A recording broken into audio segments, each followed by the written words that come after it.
잘 오셨습니다. 반갑습니다. 잘 오셨습니다. 제가 강남교회 청년부를 부임했을 때 이미 엄청난 부흥을 경험했던 교회였습니다. 그러니까 뭐 청년이 정말 대형교회만큼 많았던 그런 교회이고, 그렇기 때문에 그 부흥을 경험했던 그 과정에서 오랫동안 헌신하면서 세웠던 청년들이 많이 있었습니다. 그렇기 때문에 저한테 기대하는 것도 있었겠죠. 부흥을 경험한 청년들이기 때문에 새로운 디렉터 목사에게 기대하는 것이 있었을 겁니다. 근데 한 청년이 저한테 찾아왔어요. 한 번은 약간 불만이라기보다는 좀 아쉬움? 이걸 이야기하더라고요. 어떤 내용이었냐면, 목사님은 왜 청년들이 열심히 하지 않거나, 리더 중에서, 임원 중에서 열심히 하지 않거나 하는 사람들 보면 왜 야단치지 않습니까? 그거였습니다. 좀 야단치고 못하면 못한다 하고 왜 섬김의 자리에서 빠져 있는지 다그쳐야, 당연히 해야 될 일인데 거기에 빠진 사람을 야단쳐야 또 할 거 아닙니까? 하면서 예전 디렉터들을 이야기하는 겁니다. 그래서 세워놓고 눈물 쏙 빠지게 야단 맞았던 이야기들 들어보니까 오, 대단하다. 저렇게 야단치면 교회 떠날 것 같은데 하던 그런,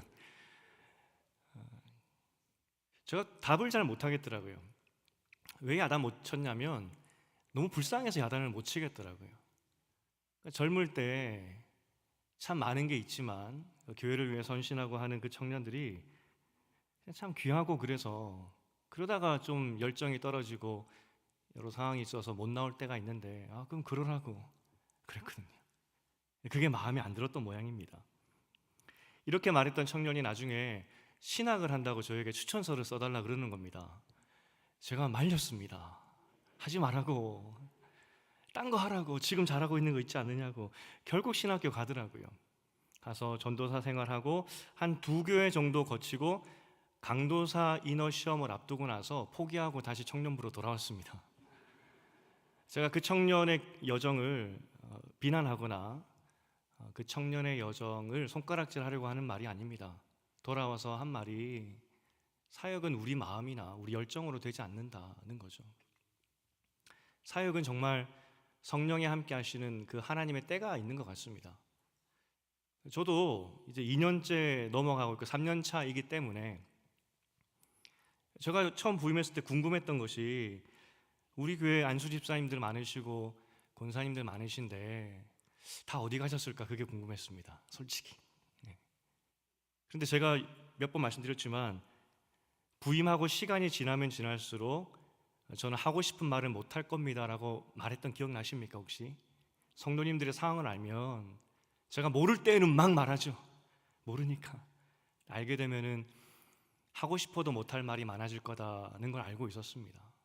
올해도 연말에 내년에 누굴 세울까, 어떤 분들이 계실까, 또 일을 잘 못하시는 분들이 있다면 제가 가서 도전도 해야 되니까 안수 집사님 명단 쭉 놓고, 그리고 권사님들 명단 쭉 놓고 봤습니다.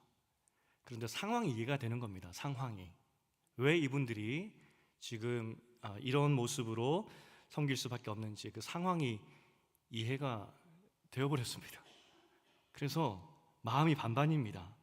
그럼에도 불구하고 하셔야죠 하고 싶은 마음이 있지만 치열하게 살고 있는 삶의 현장을 제가 봐버렸기 때문에 말씀드리기 참 힘든 상황이 되어버렸습니다. 제가 오늘 이렇게 말씀드리면서 시작하는 이유는, 우리는 딱 2가지만 기억했으면 좋겠습니다. 존재의 가치, 공존의 기쁨. 존재의 가치는 예배입니다. 예배를 강조하는 걸 여러분 다 아시죠? 주일 예배 한 번만 잘 드려도 됩니다.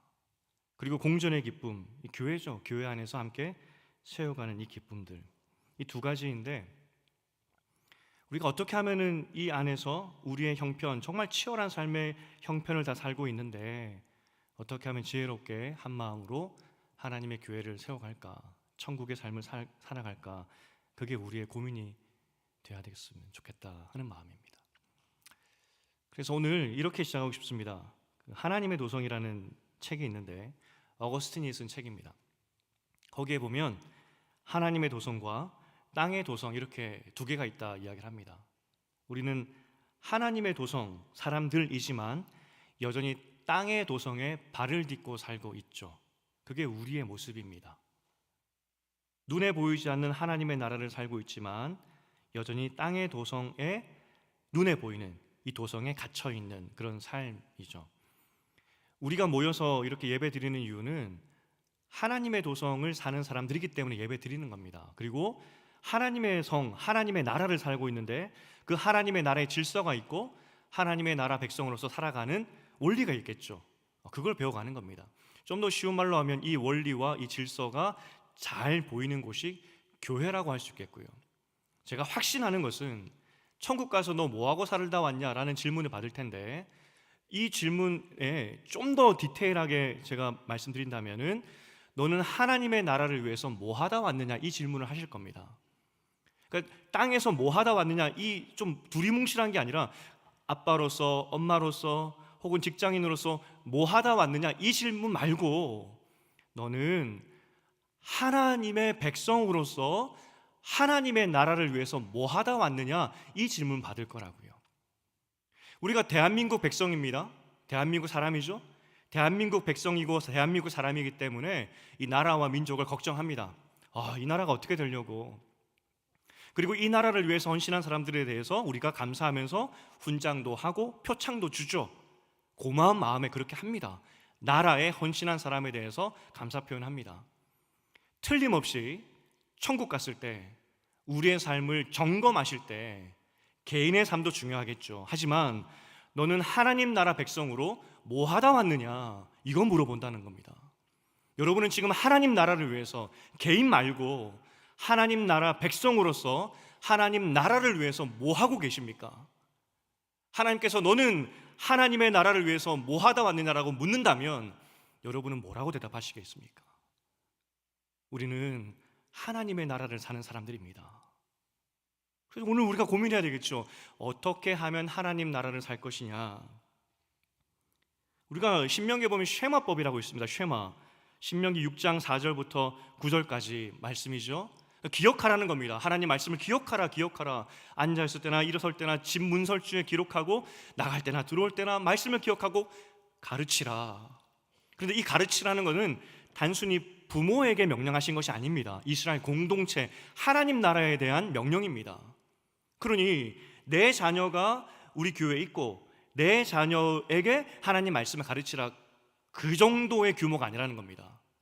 우리는 교회로서 하나님 나라 백성으로 모였고 그러하기 때문에 내 자식이건 아니건 상관없이 이 공동체 안에서 하나님의 나라의 말씀을 잘 가르치고 있느냐, 그리고 여기에 관심이 있느냐, 어떻게 헌신했느냐, 그거 물어보신다는 겁니다. 이것은 공동체적인 말씀이라는 거죠. 지금도 유대인의 집에 가보면은 메주자라고 있습니다. 그 문설주에 붙어 있는 거 있습니다. 한번 그림 보여주시겠습니까? 저겁니다. 문설주에 저기 붙어 있습니다. 유대인들. 이거 쉐마법에서 나온 거거든요. 그러니까 우리도 하나님 말씀을 공동체에 하나님의 그 나라 그 원리를 다음 세대에 내가 전하는데 기여하고 있느냐, 이건 물어보신다는 겁니다. 다음 세대가 없는 교회는 교회가 될 수도 없고요. 가정도 마찬가지지만 이건 우리 모두의 책임이다라고 성경이 분명히 이야기하고 있습니다. 제가 청년 사역을 어떻게 하다 보니까 이님교회에서 한 4년 했고요. 한국에서 7년 반을 했습니다. 그리고 교구 사역도 같이 했죠. 그런데 이 갭을 느꼈습니다. 갭. 청년 사역은 정말 동떨어진 섬 같습니다. 성도님들이 별로 관심이 없어요. 왜냐하면 내 자녀들이 다 졸업해버렸거든요. 다 관심이 없어요.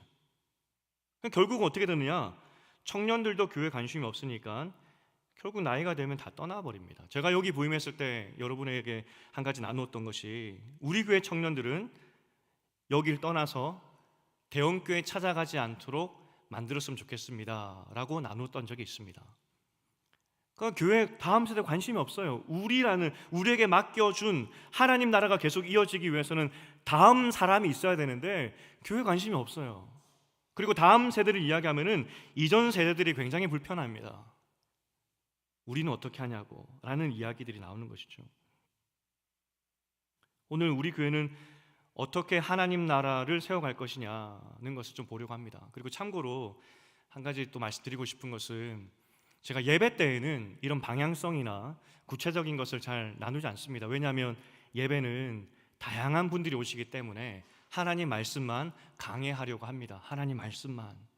그런데 적어도 오늘 교구 예배 오신 분들은 하나님 나라에 관심 있는 분들이기 때문에 교회 방향성이나 나아가는 것들에 대해서 좀 나누려고 합니다. 오늘은 제가 고민하다가 먼저 탕자 모델에서 우리가 어떤 마음을 가져야 되는지, 그 마음가짐에 대해서 좀 나누었으면 좋겠다 하는 겁니다.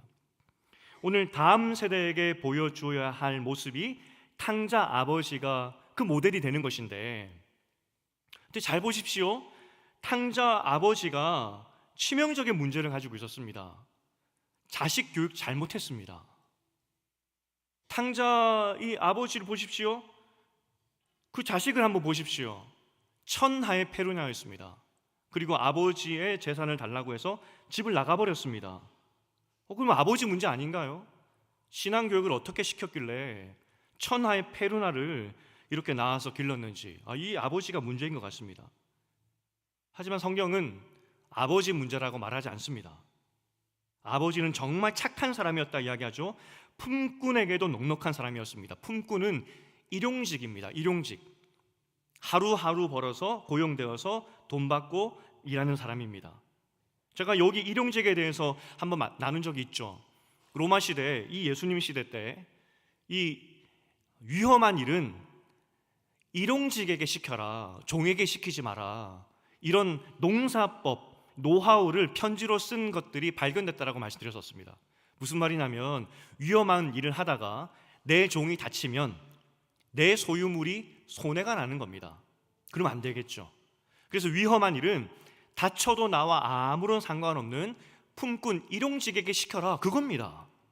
높은 데 올라가서 할 일이 있으면 종들 시키지 말고 오늘 다쳐도 나랑 상관없는 일용직에게 시켜라. 정말 악하지 않습니까? 그게 그 당시 사람 마음이었습니다. 지금도 비슷하지만.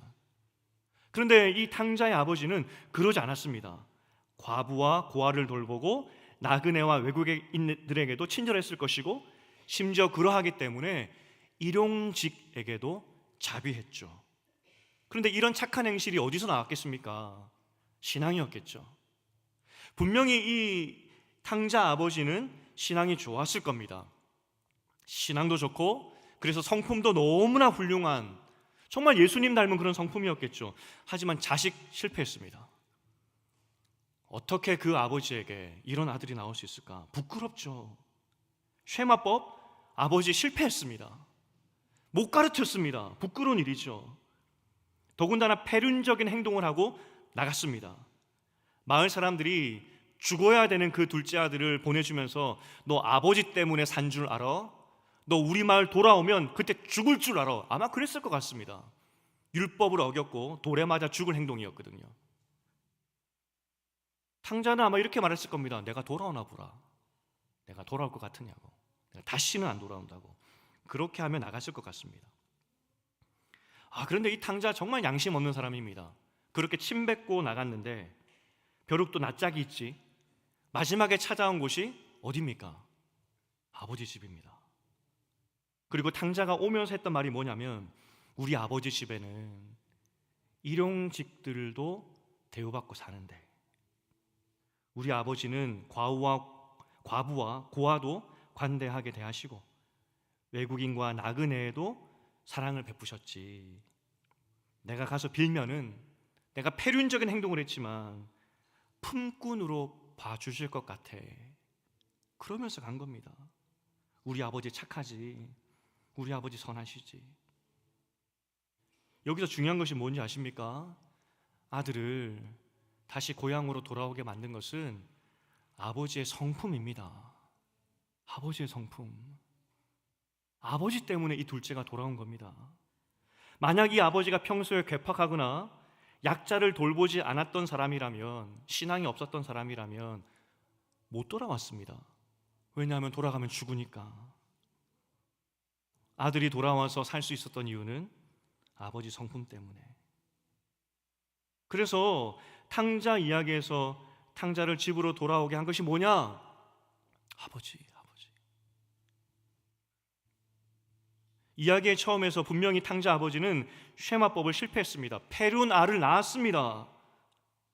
그런데 하나님 나라가 이어져야 되는데 하나님 백성이 가버렸으니까 하나님 나라 관점에서 이 아버지의 인생은 실패한 거였지만 결과적으로 결국 이 아들은 하나님 나라로 들어왔습니다. 성공이죠.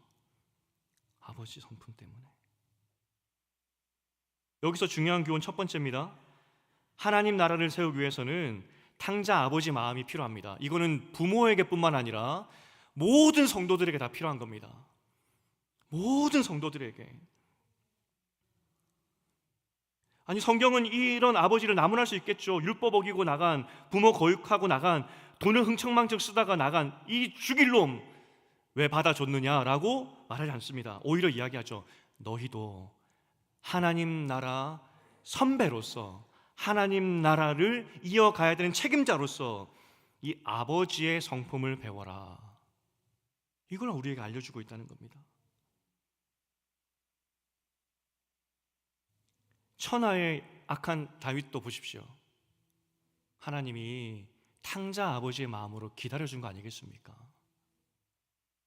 그 마음을 우리에게도 요구하고 있다는 겁니다. 여러분은 자식에게도 관대하셔야 됩니다. 사역자들하고 이야기를 하다가 만약 김지민이가 저를 거역하고 거절했을 때 어떻게 할까? 저는 용서하지 못할 것 같다라고 이야기했습니다. 사실 그게 제 마음입니다. 하지만 우리는 탕자 아버지의 마음으로 기다려줘야 됩니다. 교회 학교 아이들도 마찬가지입니다. 저 아이들 언젠가 떠나겠지? 저 청년들 1년 있다가 떠나겠지? 그리고 저 아이만 없으면 얼마나 좋을까? 교회 물 흐리고. 탕자 아버지 마음이 필요합니다. 제가 한호 중고등부, 그러니까 이민자 유학생 중고등부 아이들을 한 5년 3개월 담당했던 적이 있습니다. 정말 아이들이 거칠었습니다. 제가 어떤 사역을 했다라고 제 스스로 말하긴 그렇지만 저의 아내가 저의 사역의 자세를 칭찬하면서 했던 것이 이 한호부 때 제가 어떻게 아이들을 대했는지 그 이야기를 하면서 다른 사람들에게 저를 칭찬하는 것을 들었기 때문에 제가 어떻게 사역했는지 잠깐 말씀드리고 싶습니다. 이 이민자 아이들이 있습니다. 이민자 아이들은 이제 그 아이들 교육을 위해서 이민 오신 겁니다. 그런데 막상 이민을 오면 돈 벌기 바쁩니다. 그러면 애들은 집에 있습니다. 집에 엄마 아빠는 다 돈 벌러 나가고. 그렇기 때문에 애들이 버릇이 없어요. 교회 이 중고등부실이 카펫이었습니다. 카펫. 미국은 카펫이 많지 않습니까? 그 카펫 위에다가 여자아이들이 가래침을 뱉는 그런 분위기였습니다. 갔더니. 그리고 한국에서 못된 것만 배워와가지고 나 한국에서 일진이었어, 일진놀이를 하고 있는 겁니다. 확인할 길이 없으니까. 집집마다 돌아다니면서 범죄 행위하고 그런 거죠. 그게 1.5세대 다 그렇진 않지만 어렸을 때 이민 간 아이들의 모습이었습니다. 얼마나 거칠던지. 버릇도 없고. 또 한 부류는 유학생이 있습니다. 유학생. 아이들만 유학 온 케이스. 그 아이들은 부자입니다. 부유하기 때문에 아이들을 유학 보냈겠죠. 그렇기 때문에 제가 전도사 사례로 진짜 제 먹을 거 아끼면서 밥을 사줘도 고마워할 줄 모릅니다. 와, 이거 밥 사주고 마음 상하고 상처받고 시험 들고 그랬었습니다. 5년 반을 사역하면서 쏟아 부었습니다. 제 표현이 아니라 얼마 전에 저랑 청년부 사역하면서 중고등부 때 같이 교사로 섬겼던 청년 자매가 와서 미국에서 한국에 방문했었는데 그때 일을 돌아보면서 목사님 그때 쏟으셨잖아요 그러더라고요. 정말 기다렸습니다. 우리 아내가 맨날 저한테 이야기했던 게 왜 화 안 내냐고, 왜 저 아이들 나무라지 않냐고. 불쌍하더라고요. 언젠간 사람 되겠지. 세례도 많이 뒀습니다. 예수 처음 믿는 아이들도 많았는데 제가 정확히 세어보지 않았지만 최소한 20-30명은 세례 준 것 같습니다. 그리고 여러분 중고등부 때 그 사역자가 기억이 나서 중고등부 목사님에게 주례 부탁하는 경우 보셨습니까? 제가 2번이나 주례했고요. 지금도 찾아오는 애들이 있습니다. 왜냐하면 제가 쏟아부었기 때문에. 정말 제가 정말 한 게 아무것도 없습니다. 그냥 불쌍히 여기고 기다렸습니다. 부족한 저도 이걸 경험했는데, 그래서 지금 저는 여러분에게 나누는 겁니다. 해봤더니 되더라고. 여기 교사 선생님도 계시고 이미 아이들을 또 장성하여서 우리 교회에 없다 하시는 분도 계시고 다양하게 다 앉아 있지 않습니까? 기본적인 마인드 세팅은 기다림입니다. 우리는 다음 세대 하나님 나라가 이 땅 가운데 이어지게 하기 위해서 다 쏟아내야 됩니다. 모든 것 다. 그래야 다음 세대가 살아서 하나님 나라를 이어가는 겁니다. 이것이 오늘 탕자 아버지의 모습에서 보여주는 하나님 나라를 살아가는 선배로서 우리에게 요구하시는 하나님의 요구입니다. 여러분 지금 다 쏟고 계십니까? 그런 마음이 있으십니까? 사실 아버지는 재산의 절반을 잃은 겁니다. 이거 어떻게 감당합니까? 물론 아버지가 부자였습니다. 부자가 절반 잃으면 괜찮지. 이거 우리 말이죠. 재산의 절반을 잃었습니다. 하지만 아들이 돌아오기를 기다렸고 돌아왔을 때 누구보다 기뻐했던 것이 아버지입니다. 왜냐하면 다 줬던 아버지이기 때문에, 전부를 줬기 때문에 그 아들이 돌아왔을 때 정말 기뻐하는 겁니다. 전부를 주지 않았다면 아들이 돌아와도 안 기뻤겠죠. 하지만 생명까지 다 줬기 때문에 아들이 돌아왔을 때 기뻐하는 겁니다. 하나님 나라의 원리, 그래서 첫 번째는 다 주는 겁니다. 여러분 자녀에게도 다 주시고, 특별히 교회 다음 세대에게도 다 주시고, 우리는 다 줘야 됩니다. 두 번째는 평소 우리 행동이 중요합니다. 오늘 아버지의 평소 행동 때문에 아들이 산 겁니다. 우리 아버지는 일용직들도 저렇게 대우해 주셨지. 그 뒷모습. 아버지가 돌아오라고 한 적이 없습니다. 편지 보내고 사람 보내고 설득하고, 야 이제 돌아와야지, 돈 없잖아, 내가 다 들었어, 너 아무것도 없잖아, 왜 안 돌아와, 전화하고 그러지 않았습니다. 가만히 있었습니다. 그저 뒷모습만 보여줬고 그리고 기다렸습니다. 아동심리 전문가 제임스 볼드윈이라는 사람이 이런 말을 했습니다. 우리 함께 읽어보겠습니다. 자막 한번 띄워주시겠습니까? 제가 읽어드리겠습니다. 어른의 말을 잘 듣는 아이는 없다. 동의하시죠? 어른의 말을 잘 듣는 아이는 없습니다. 죽어도 안 듣습니다. 그런데 뒷문장이 중요합니다. 하지만 어른이 하는 대로 따라하지 않는 아이는 없다. 하라고 하면 죽어도 안 하는데 뒤에 보니까 어른 행동 그대로 따라하고 있더라는 겁니다. 이해가 되십니까? 느껴지지 않으십니까? 교사들 많이 느끼실 겁니다. 아이들에게 큐티하라고 하면 절대 안 하죠. 부모들도 신앙을 위해서, 인생을 위해서, 자기를 위해서 뭐라고 해라 그러면 절대 하지 않습니다. 그런데 우리 인간의 특징, 우리들의 특징이 뭐냐면 이야기하면 하지 않지만 그런데 그 부모나 선생님의 행동은 따라하고 있어요. 여러분 주일학교 선생님들 계신데 아이들에게 간식 사주시죠. 그때 사주실 때 뭘 떠올리십니까? 우리 선생님이 나 간식 사줬었지. 그대로 따라하고 있는 겁니다. 우리들이 만약 그래서 실수하지 않습니까? 우리의 잘못된 행동을 보여주지 않습니까?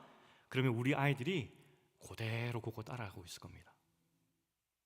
우리 집에서 부모의 말투, 나의 습관, 지금은 아이들이 싫다고 하지만 결국 그 아이들이 우리 따라하고 있는 거 보지 않습니까? 교회도 마찬가지죠. 우리가 지금 하고 있는 신앙의 모습을 그 아이들이 그대로 따라하고 있을 겁니다. 하라고 하면 절대로 하지 않는데 어느 순간 우리의 행동을 따라하고 있다는 겁니다. 곰곰이 생각해 보십시오. 우리의 가정의 모습과 교회에서의 우리의 모습이 어떤지, 탕자 아버지처럼 그런 좋은 모습을 보여주고 있는지. 결정적으로 아이들이 떠났다가도 오늘 우리 엄마 아빠는 기도하는 분이지 내가 힘들 때마다 함께 했던 그분이지 하면서 돌아오게 만들어야 된다는 겁니다. 우리 아이들이 주일학교를 떠났다가도 우리 선생님이 그때 나를 위해 기도해 주셨었는데, 다시 돌아갔을 때 그 선생님이 거기에 있을 텐데, 그렇게 만들어야 된다는 것이죠. 특별히 돌담 예배를 다시 한번 말씀드리겠습니다. 돌담 예배는 예배 잘 드리라고 시작한 게 아닙니다. 우리의 실수, 우리의 부족함 나누면서 영적인 대화하라고. 엄마 아빠가 이렇게 부족함이 있어. 하지만 그럼에도 불구하고 함께 기도하려고 애쓰는 그 모습이 우리 아이들이 떠났다가도 돌아오게 만드는 그런 것으로 작용한다는 것이죠. 여러분, 다음 세대가 얼마나 영적으로 힘든 시대를 살아가는지 아십니까? 얼마나 어두운 시대를, 영적으로 척박한 시대를 살아갈 것인지 아십니까? 아까 말했던 그 자매가 한국에 왔을 때, 몇 주 전에 왔을 때 들려주었던 그 미국의 상황이었습니다. 미국에 보면은 조그마한 사립학교가 많습니다. 조그마한 한 100명 단위 사립학교가 많이 있습니다. 종교학교죠, 대부분. 그 중에서는 비싼 곳도 있지만 저렴하게 운영되는 그런 기독학교가 있습니다. 그래서 어떻게 알았는지 그런 학교를 찾아서 유학생들이 와요. 저희 학생 중에서도 제가 다녔던 그 웨스트민스터 신학교 교수님들의 자녀들이 많이 다니는 그 조그마한 100명 조금 넘는 기독교 학교가 있었고, 그 학교에 3명의 학생이 어떻게 한국인들이 거기 들어온 겁니다. 그래서 그 아이들이 있었기 때문에 저도 그 학교를 많이 방문했죠. 부모님이 없으니까 발표회가 있으면은 꽃다발 사들고 하기도 하고 졸업식도 가기도 하고 그랬었습니다. 그런데 그 아이들, 거기 있는 100명의 아이들, 사실 이 학교를 졸업하면은 대학을 가야 되지 않습니까? 그런데 저희 아이들도 있고, 그렇기 때문에 그 학교의 수준을 제가 알지 않습니까? 높지 않아요. 엄청난 대학을 가는 그런 사립학교가 아닙니다. 차라리 그 주변에 좋은 공립학교가 많았습니다. 필라델피아는 학군 도시거든요. 조금만 찾아보면은 좋은 공립학교가 많습니다. 그럼에도 불구하고 교수님들이 자기 자녀들을 기독교 조그만 학교로 보내더라는 겁니다. 좋은 대학도 못 가는데 왜 그러지? 제가 너무 궁금했습니다. 아니, 교수님들이 왜 저러시지? 그냥 저한테는 여전히 궁금증이었고, 그렇게 하다가 한국 돌아온 거죠. 근데 그 자매가 이야기해 주는 것이, 지금 직업이, 그 자매 직업이 상담사입니다. 상담사. 한 15년째 상담을 하고 있고, 지금 7년 정도 됐는데 그 워싱턴 DC, 그러니까 수도 지역으로 옮겨서 한 7년 정도 중고등부 상담사로 일하고 있습니다. 미국 아이들이죠. 그 청소년 상담을 하면서 가장 아픈 현실에 대해서 이야기해 준 것이 동성애 문제였습니다. 여러분, 이 동성애, 그러니까 이 마지막 시대 가장 큰 죄로 여기시는데, 이거는 단면입니다. 유튜브나 소위 말해서 기독교 극우들이 동성애를 마치 가장 드러나는 죄로 이야기하는데 이단성이 있습니다. 조심하시기 바랍니다. 동성애는 그야말로 한 단면입니다. 오해하지 마시고 들으시라고 말씀드리는 겁니다. 이 청년이 동성애를 예로 든 겁니다. 이 동성애가 왜 이 미국 사회에 먼저 이렇게 깊숙하게 침투하신지 아십니까? 그 여러 가지 이유가 있지만 그 중에 가장 큰 역할을 했던 것이 무엇이냐면, 학교에 보면은 왕따 당하는 아이들이 있습니다. 적응하지 못하고. 똑같죠? 아이들이 있는 곳이니까 다 똑같습니다. 그렇게 적응하지 못하고 방황하는 아이들에게 접근하는 겁니다. 그리고 이야기해 주는 것이, 너는 존귀한 사람이야, 있는 그대로 멋진 사람이야 라고 하면서 그들의 서클로 데려가는 거죠. 가봤더니 동성애 클럽인 겁니다. 그런데 거기 있는 사람들이 너무나 좋고 자신을 인정해주고 존재 가치로 인정해주니까 그 사람들이 하는 말이 너무나 좋은 겁니다. 그런데 그 사람들이 하는 말이, 성애는 정체성이 없어 라고 이야기하니까 그 말이 옳아 보이는 것이죠. 그러다 보니까 그럼 나도 성을 한번 바꾸고 봐. 이단이죠, 이단. 그들이 썼던 가장 강력한 이 포교라고 해야 될까요? 이 동성애가 확장할 때 가장 많이 썼던 이 방식이 이겁니다. 마음이 약한 사람들에게 접근하여서 너는 존귀한 사람이야 라고 불러다가, 성은 그런데 정체성이 없어.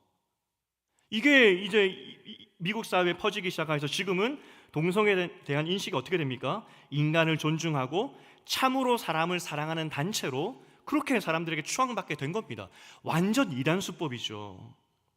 근데 그 자매가 요즘 바뀐 이 동성애 분위기를 알려주었습니다.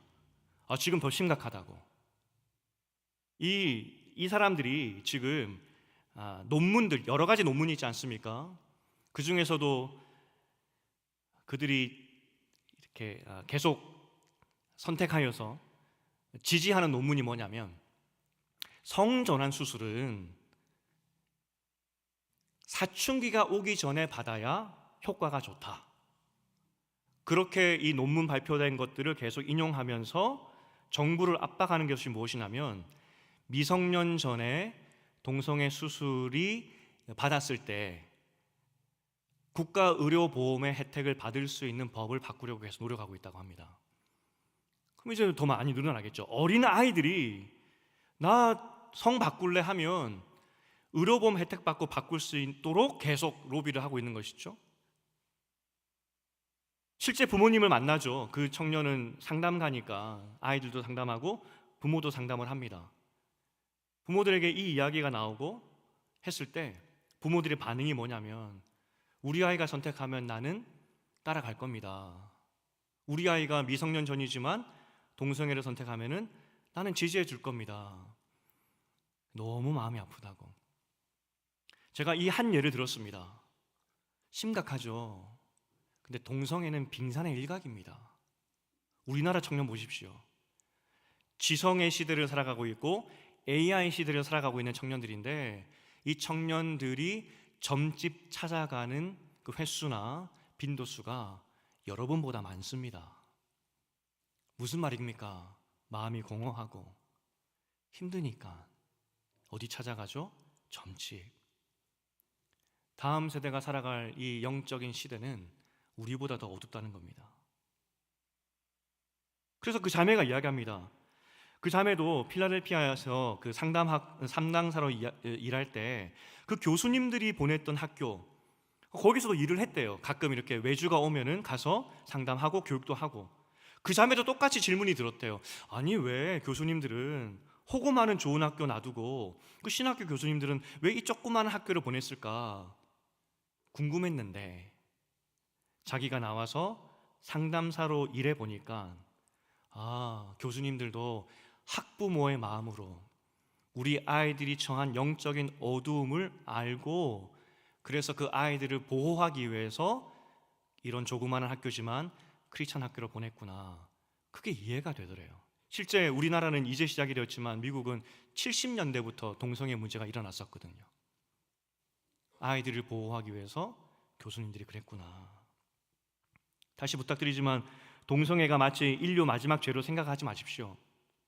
그만큼 어두워졌다는 예로 여러분에게 드린 겁니다.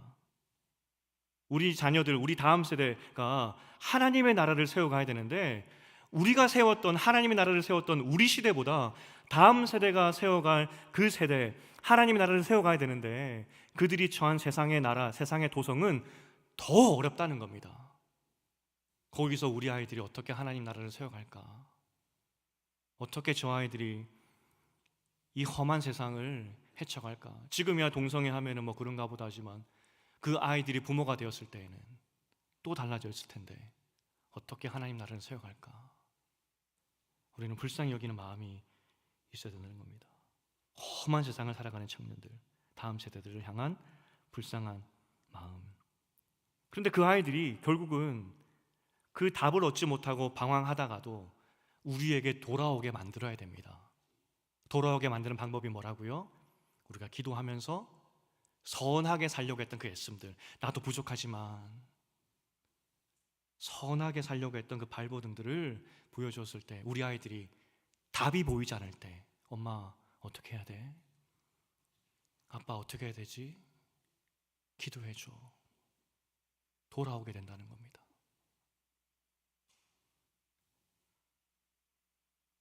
우리가 교회다움을 위해서 계속 기도하고 있습니다.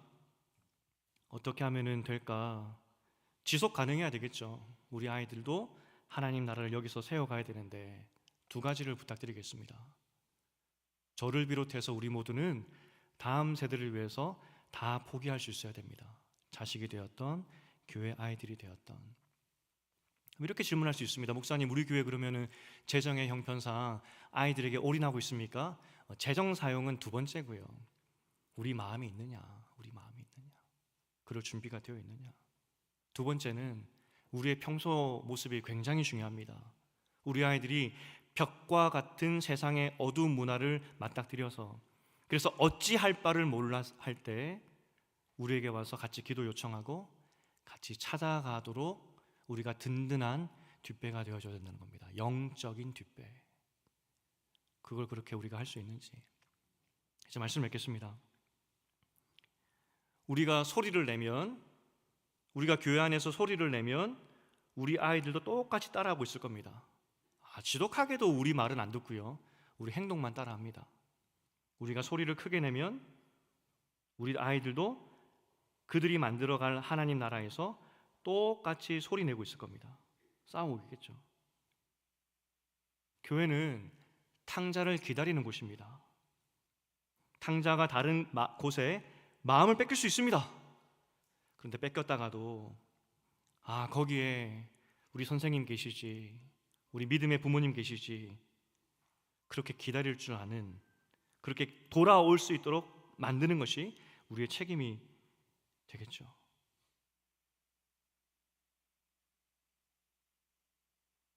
얼마 전에 저랑 같이 사역했던, 강남교회에서 사역했던 한 동갑 목사입니다. 그분이 파주 운정 신도시로 담임을 가셨습니다. 그래서 마지막으로 가시기 전에 또 격려도 하고 그렇게 식사를 같이 했는데 제가 도전을 받았습니다.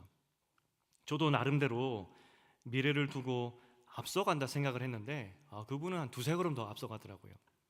저한테 이야기하기를, 목사님, 제가 담임으로 가는데 지금 기도 제목이 딱 한 가지가 있습니다. 뭐냐 그랬어요. 순간 드는 생각이 좋은 성도 만나고 사역에 부흥이 있고 그런 거 아닐까라고 생각을 했는데, 저랑 동갑자리 목사님, 저랑 같이 웨스트민스터에 공부했고 이민교회도 같이 섬겼었고 강남교회도 같이 섬긴, 굉장히 저하고는 긴 시간을 같이 보냈지 않습니까? 근데 그 목사님이 저에게 들려주었던 그분의 기도 제목이 뭐냐면, 그래도 파주 운정 신도시이기 때문에 젊은 사람들이 좀 있지 않겠습니까?